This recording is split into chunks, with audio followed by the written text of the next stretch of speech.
Fatima Shirazi homemade product इस्तेमाल करने से 1 मंथ में 10 kg तक आप अपना वजन कम कर सकते हैं। सबसे कम दाम में वेट लॉस का तरीका हमारे यहाँ मौजूद है, वो भी no side effect, no diet, no exercise के साथ।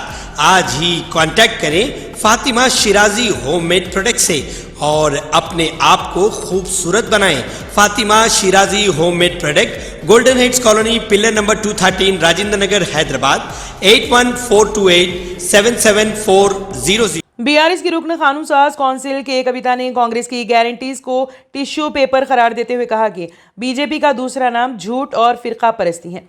बीआरएस का मंशूर समाज के तमाम तबकात के लिए काबिल कबूल है। कविता ने कहा कि बीआरएस इतना बेहतर मंशूर जारी करेगी कि कांग्रेस और बीजेपी के कायदीन ने ख्वाब में भी नहीं सोचा होगा। कविता ने सदर तेलंगाना प्रदेश कांग्रेस कमेटी ए रेवंत रेड्डी की जानिब से बीआरएस के इंतखाबी मंशूर को कचरे का कागज करार देने की सख्त मजम्मत करते हुए कहा कि कांग्रेस पार्टी ने जो गारंटी का ऐलान किया है वो टिश्यू पेपर के मुतरादिफ है। कविता ने कांग्रेस के कौमी कायद राहुल गांधी पर भी तनकीद करते हुए कहा कि वो रियासत के हक़ाइक़ से वाकिफ नहीं है। कांग्रेस के कायदीन जो स्क्रिप्ट लिख कर दे रहे हैं, राहुल गांधी वही पढ़कर वापस हो रहे हैं।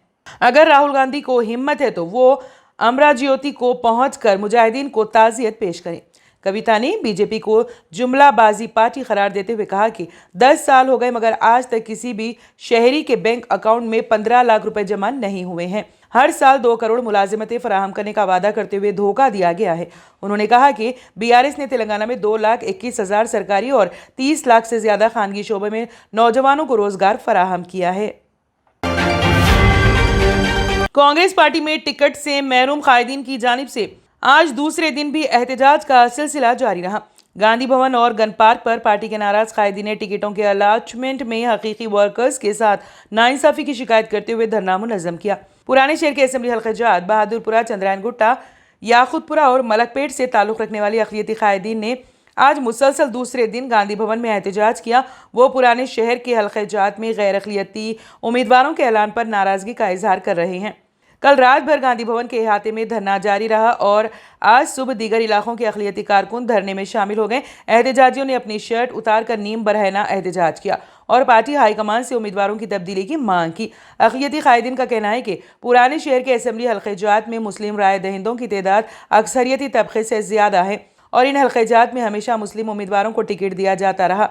इस मरतबा कांग्रेस पार्टी ने बहादुरपुरा, चंद्रायन गुट्टा और याकुतपुरा से अक्सरियती तबके के कायदीन को पार्टी टिकट दिया, जबकि मलकपेट से ऐसे मुस्लिम उम्मीदवार को टिकट दिया गया जिनका पार्टी से कोई ताल्लुक नहीं है। पुराने शहर के अक़लियती कायदीन के एहतजाज के दौरान general secretary AICC incharge Telangana Manikrao Thakre ने अक़लियती कायदीन को बातचीत के लिए मदऊ किया। सदर हैदराबाद कांग्रेस कमेटी समीर वलीउल्लाह, प्रदेश कांग्रेस कमेटी माइनॉरिटीज़ डिपार्टमेंट के सदर नशीन शेख अब्दुल्ला सोहेल और दीगर कायदीन ने मानिकराव ठाकरे को अक़लियती कायदीन की बरहमी से वाकिफ कराया।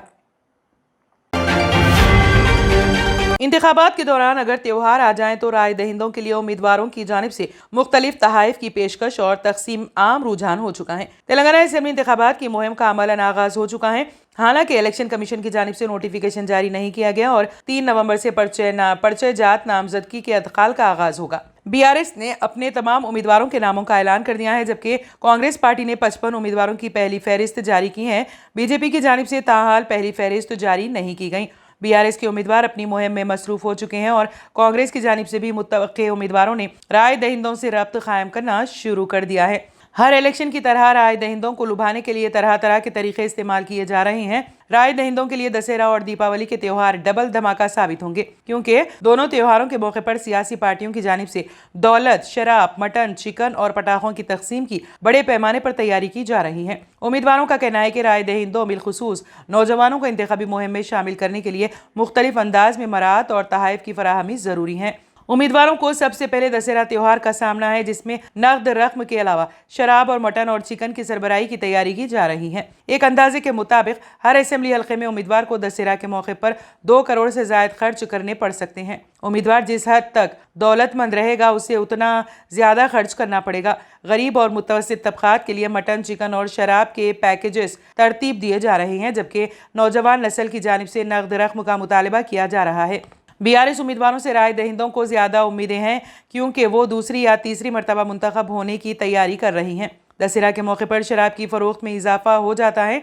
ऐसे में सियासी पार्टियों की जानिब से तकसीम की सूरत में राय दहिंदों को अपने तौर पर खर्च करने की ज़रूरत नहीं पड़ेगी। शहरी और देही इलाकों में राय दहिंदों के लिए दशहरा का पैकेज मुख्तलिफ है। बताया जाता है कि गरीब खानदानों को 1 किलो मटन या चिकन के साथ शराब का हाफ बॉटल दिया जाएगा। अगर घर में राय दहिंदों की तादाद ज़्यादा हो तो वहाँ फुल बॉटल भी दिया जा सकता है।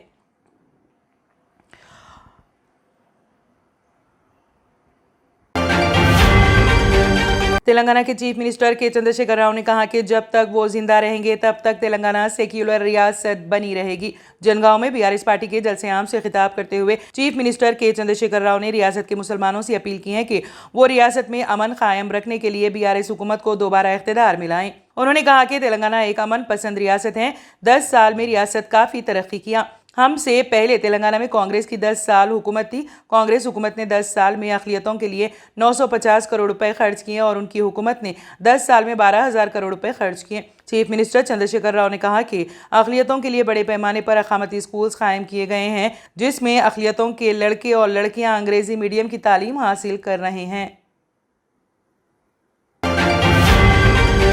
बीआरएस के अहम कायदीन की कांग्रेस में शमूलियत की मसाई के तहत सदर प्रदेश कांग्रेस रेवंत रेड्डी ने निजामाबाद से ताल्लुक़ रखने वाले साबिक़ वज़ीर एम वेंकटेश्वर राव से मुलाकात की। साबिक़ वज़ीर सुदर्शन रेड्डी, टी नागेश्वर राव, पी श्रीनिवास रेड्डी और दीगर कायदीन के हमरा रेवंत रेड्डी ने वेंकटेश्वर राव से मुलाकात की और कांग्रेस में शमूलियत की दावत दी। बताया जाता है कि वेंकटेश्वर राव ने राहुल गांधी के मुजवज़ा दौरे निजामाबाद के मौके पर पार्टी में शमूलियत से इत्तेफाक किया है। उन्हें पार्टी निजामाबाद के किसी एक हल्के से टिकट देगी। इसी दौरान बीआरएस के साबिक़ रुकन कौंसिल बी लक्ष्मी नारायण और खम्मम के दीगर कायदीन ने रेवंत रेड्डी से मुलाकात करते हुए कांग्रेस में शमूलियत इख्तियार कर ली।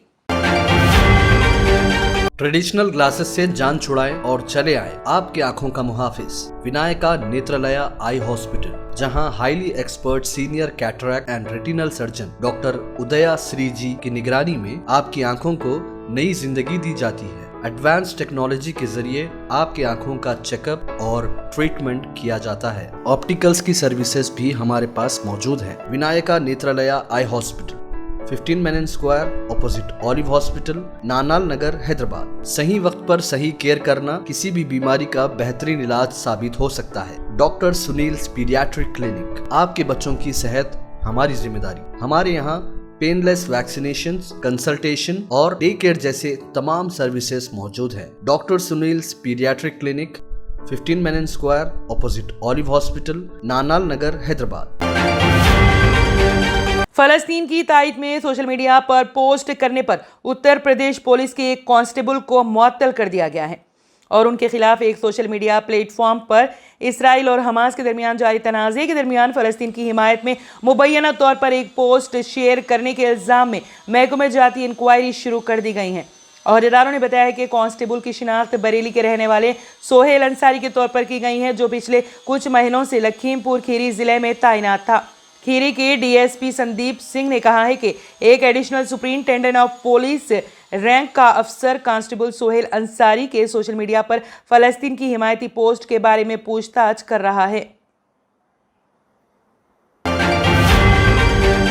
रियासत महाराष्ट्र मुंबई गोवा हाईवे पर चैपलोन में बनाए जा रहे सबसे तवील फ्लाईओवर ब्रिज के बीच में वाक़ 2 ग्रिड अचानक मुनहदम हो गए। फ्लाईओवर का ग्रिड टूटने से आसपास के लोग खौफजदा हो गए। फिलहाल पुल पर काम रोक दिया गया है। पुल गिरने के वाक़े की वीडियो भी मंजर आम पर आ गई हैं। इस वीडियो में पुल के कुछ हिस्सों को नीचे गिरते हुए देखा जा सकता है। ज़राए के मुताबिक पुल गिरने का वाक़या आज सुबह 8:30 बजे पेश आया। अचानक अलल सुबह चैपलॉन में मुंबई गोवा हाईवे के 4 लेन के ज़ेरे तामीर पुल का ग्रिड गिर गया। कुछ देर बाद फ्लाई ओवर का एक हिस्सा गिर गया। पुल पर काम करने वाली क्रेन भी मुकम्मल तौर पर तबाह हो गई। इस फ्लाईओवर ब्रिज में जुमला 46 पिलर्स हैं। सुबह 8:30 बजे पुल के दरमियानी हिस्से के 2 ग्रिड अचानक टूट गए। पुल के 6ठे सुतून तक काम मुकम्मल हो चुका है, लेकिन आज सुबह अचानक फ्लाईओवर का ग्रिड गिरने की वजह से जोरदार आवाज आई। ताहम दोपहर 2 बजे से 2:30 बजे के दरमियान एक फ्लाईओवर गिर गया। इसके अलावा इस पर काम करने वाली क्रेन को भी मुकम्मल नुकसान पहुंचा।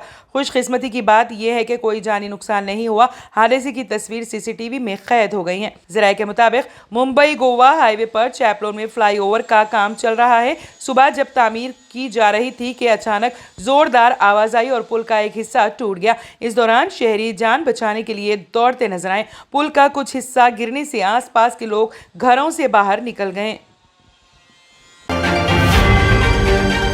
साल सऊदी अरब में गर्मी का सिलसिला कुछ तवील रहा। अक्टूबर के 2 हफ्ते गुजर जाने के बाद आज मुमलिकत के कुछ इलाकों में गर्मी से राहत की खबर आई है। सऊदी अरब में मौसमियात के कौमी मरकज ने कहा है कि आज दर्जे हरारत में पहली कमी रिकॉर्ड पर आई है। अखबार 24 के मुताबिक कौमी मरकज ने बयान में कहा, दर्जे हरारत में कमी का सिलसिला आज सुबह से शुरू होगा और रवां हफ्ते के आखिर तक जारी रहेगा। कौमी मरकज का कहना है कि दर्जे हरारत में कमी तबूक, अल-जौफ, शुमाली हुदूद, हायल और अल-शर्किया रीजन के शुमाली इलाकों में वाक़ होगी। इन इलाकों में कम दर्जे हरारत 13 से 19 के दरमियान रहेगा। बयान में कहा गया है कि जौज़ान, असेर, उसैर, बाहा और मक्का मुकर्रमा रीजनों में बाज़ मुकामात पर गरज चमक के साथ बारिश और ज़ालाबारी का इम्कान है। इसराइल और हमास के दरमियान जारी जंग आज 11वें रोज में दाखिल हो गई है। फिजाई रास्ते में हमास के मरकज गजा पर हमले करने वाली इसराइली फौज ने जमीनी कार्रवाई की तैयारी कर ली है। गजा की सरहद पर 30,000 से ज्यादा फौजी तैनात किए गए हैं। सियासी मंजूरी मिलते ही जमीनी हमलों को शुरू कर दिया जाएगा। मीडिया रिपोर्ट्स के मुताबिक अक़वाम मुत्तहिदा ने इंकशाफ किया है कि 10 लाख से ज्यादा शहरी गजा के जंगली इलाके से निकल चुके हैं। इसराइल का मकसद हमास ग्रुप की आला सियासी और अस्करी क़यादत को ज़मीनी कार्रवाई से हलाक करके गजा पर मुकम्मल कंट्रोल हासिल करना है। हमास के खिलाफ इसराइली जवाबी हमलों में गजा की पट्टी में अब तक 2329 अफराद शहीद हो चुके हैं। 9000 से ज्यादा अफराद जख्मी हुए। इसराइल की जानिब से 1400 अफराद हलाक और सैकड़ों अफराद को अगवा कर लिया गया। इसी दौरान ईरान ने इसराइल को खबरदार किया है कि अगर उसने गजा पर बमबारी बंद ना की तो उसे जंग में जाना पड़ेगा। यरूशलेम पोस्ट ने इंकशाफ किया है कि ईरान ने अक़वाम मुत्तहिदा के जरिए इसराइल को एक खानगी पैगाम भेजा है। इसमें ईरान ने खबरदार किया है कि इसराइली फ़ौज गजा पर बमबारी बंद करे वरना संगीन नताइज बरामद होंगे। ईरान के वज़ीर ख़ारिजा हुसैन ने लेबनान के दारुल हुकूमत बेरूत में अक़वाम मुत्तहिदा के कोऑर्डिनेटर तूर वेनेस लैंड से मुलाकात की और जंगी सूरत हाल पर तबादला ख्याल किया।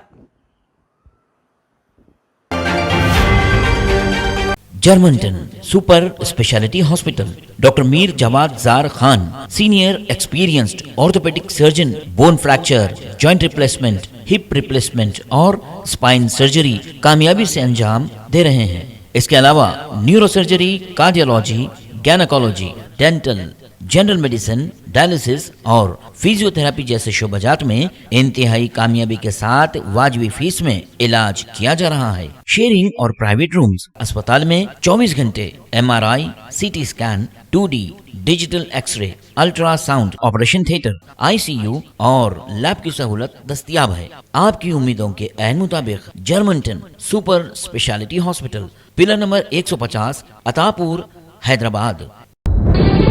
तंत्र मंत्र यंत्र के सम्राट బాబా ఆజాద్ ఖాన్ బెంగాల్ 100% లాభం గ్యారంటీతో పాటు కొన్ని కారణాల వల్ల మా వారి కంపెనీ బంద్ అయింది.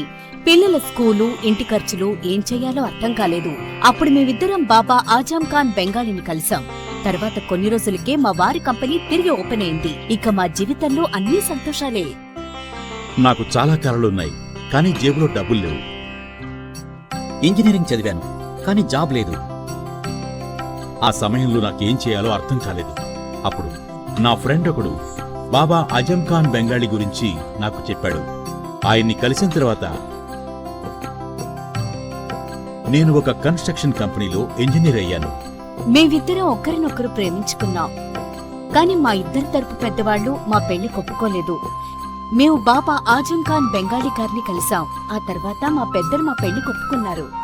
ఉద్యోగం, వ్యాపారం, ఇంటిపోరు, ఆర్థిక సమస్యలు, ప్రేమ వివాహం, చేతబడి చేయబడిన వారు, భార్యాభర్తల మధ్య గొడవలు, పెళ్లిలో ఆటంకాలు, సవతిపోరు, శత్రుబాధ, విదేశీయానం, సంతాన ప్రాప్తి, ముట్కార్ని వశీకరణం స్పెషలిస్ట్. నేను చేసిన పనిని ఎవరైనా సవాల్ చేస్తే వారికి నగదు బహుమతి. మా address Baba Azam Khan Bengali, Malakpet, Hyderabad. Phone number 9573048697. अगर आपने हमारे चैनल को अभी तक सब्सक्राइब नहीं किया है तो यहाँ पर रेड कलर का सब्सक्राइब बटन दिख रहा है, उसे क्लिक करें और हमारे चैनल को सब्सक्राइब कीजिए और साथ ही साथ बेल आइकन को भी क्लिक कीजिए, जिससे आपको ताज़ा अपडेट मिलती रहे।